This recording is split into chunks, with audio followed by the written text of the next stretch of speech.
दोस्तों जब भी आप सड़क पर चलते हैं तो आपने कई बार सड़क के किनारे कुछ इस तरीके के चौकोर आकृति में बने हुए बड़े बड़े टैंकों को तो देखा ही होगा जिस पर कि यूरिया लिखा होता है। लेकिन क्या आपके मन में कभी यह सवाल आया है कि आखिर में वाहनों में यूरिया का उपयोग क्यों किया जाता है, और क्या यह वही यूरिया है जो कि खेतों में उपयोग किया जाता है?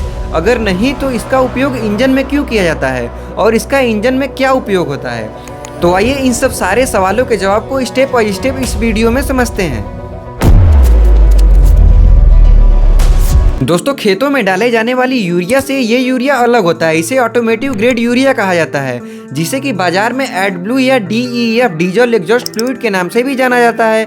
यह एक तरल पारदर्शी होता है जिसमें कि 33% यूरिया और 78% डिस्टिल्ड वाटर होता है। इसका उपयोग इंजन में धुएं को कम करने के लिए किया जाता है। जब वाहनों में लगे इंजन के अंदर ईंधन को जलाया जाता है तो कुछ हानिकारक गैसें निकलती हैं, जैसे कि कार्बन डाइऑक्साइड, कार्बन मोनोऑक्साइड और नाइट्रोजन ऑक्साइड। यह नाइट्रोजन ऑक्साइड हवा में मिलकर सांस की बीमारियों को उत्पन्न करता है। इसी NOx गैस को कम करने के लिए वाहनों में यूरिया सिस्टम को इंस्टॉल किया जाता है। अब आइए समझते हैं यह यूरिया सिस्टम काम कैसे करता है। गाड़ियों में एक खास तरीके की तकनीक होती है जिससे कि SCR कहा जाता है, जिसका फुल फॉर्म होता है सिलेक्टिव कैटालिटिक रिडक्शन। इस प्रक्रिया में जब इंजन से धुआं निकलता है तो लगभग 200 से 400 डिग्री तक गर्म होता है। इसी गर्म धुएं में यूरिया को इंजेक्ट किया जाता है और यूरिया अमोनिया और कार्बन डाइऑक्साइड गैस में बदल जाता है। अब धुएं में मौजूद NOx गैस रासायनिक अभिक्रिया करके नाइट्रोजन ऑक्साइड और H2O में बदल जाता है, यानी अब यह धुआं खतरनाक नहीं होता है और पूरी तरीके से साफ होता है। अब आइए समझते हैं इसका उपयोग किन किन गाड़ियों में किया जाता है।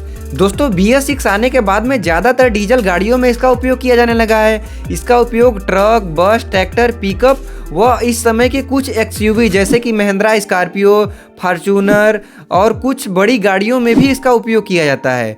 दोस्तों ध्यान रखने योग्य बात यह है कि यूरिया के लिए एक अलग से टैंक बना होता है जिसपे कि DEF लिखा होता है। इसका उपयोग डीजल टैंक में नहीं होता है। यदि आप गलती से डीजल में यूरिया मिला देते हैं तो इंजन को बहुत बड़ी नुकसानी हो सकती है, इसीलिए ये हमेशा ध्यान रखें। अब आइए समझते हैं यदि गाड़ी में यूरिया खत्म हो जाए तो क्या होगा। यदि गाड़ी में यूरिया खत्म हो जाए तो गाड़ी का SCR सिस्टम काम करना बंद कर देगा, जो कि ECM तक सिग्नल पहुंचेगा और ECM भी काम करना बंद कर देगा, या फिर गाड़ी के स्पीड को धीरे धीरे कम कर देगा। और कुछ गाड़ियों में यूरिया खत्म हो जाने के बाद गाड़ियां स्टार्ट भी नहीं होती है। वाहनों में यूरिया का उपयोग करने का सबसे बड़ा कारण था प्रदूषण। डीजल गाड़ियों में यूरिया का उपयोग करने से लगभग प्रदूषण 90% तक कम हो जाता है। तो दोस्तों उम्मीद है कि वीडियो आपको समझ आई होगी और जानकारी उपयोगी लगी होगी, तो हमारे चैनल को सब्सक्राइब और लाइक करें।